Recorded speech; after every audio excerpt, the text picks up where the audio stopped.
दोस्तों आज की वीडियो में हम इंदिरा एकादशी व्रत की कथा को सुनेंगे। दोस्तों पितृपक्ष में पड़ने वाली एकादशी तिथि को इंदिरा एकादशी के नाम से जाना जाता है। दोस्तों वैसे तो प्रत्येक महीने की एकादशी तिथि जो है वो भगवान विष्णु को समर्पित होती है। उसी तरह से पितृपक्ष में पड़ने वाली इंदिरा एकादशी भी भगवान विष्णु को समर्पित होती है। अब चूंकि ये जो है पितृपक्ष में पड़ता है तो इसलिए इस एकादशी का व्रत रखने से या फिर व्रत के दिन पूजा आराधना करने से, पूजा पाठ करने से पितरों के आत्मा की शांति होती है। ठीक है, तो दोस्तों कथा कुछ इस प्रकार है। सतयुग में इंद्रसेन नाम का एक राजा महिष्मती नामक एक नगर में राज किया करता था। राजा इंद्रसेन बहुत ही धर्मपरायण और विष्णु भक्त था और बहुत अच्छे तरीके से राजकाज का काम करते थे।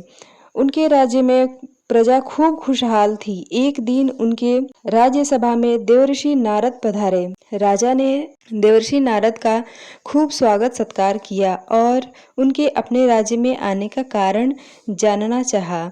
नारद मुनि बोले कि हे राजन, कुछ समय पूर्व ही मैं यमलोक गया था और मेरी मुलाकात आपके पिता श्री से हुई।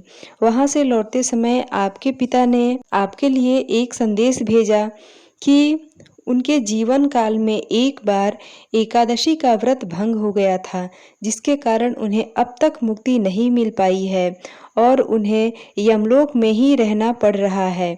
उन्होंने कहा है कि जाके मेरे पुत्र से कहिएगा कि यदि वे अश्विन महीने के कृष्ण पक्ष यानी कि पितृपक्ष में पड़ने वाली इंदिरा एकादशी का व्रत करते हैं तो मुझे उस एकादशी के पुण्य प्रताप से मुक्ति मिल जाएगी। इस पर राजा इंद्रसेन ने नारद मुनि से ही इंदिरा एकादशी का व्रत करने की विधि पूछी और तिथि आने पर व्रत का संकल्प लिया। राजा इंद्रसेन विधि पूर्वक इंदिरा एकादशी का व्रत का पालन किए और भगवान विष्णु की पूजा किए। अपने पितरों के निमित्त दान दक्षिणा और ब्राह्मणों को भोजन भी कराया।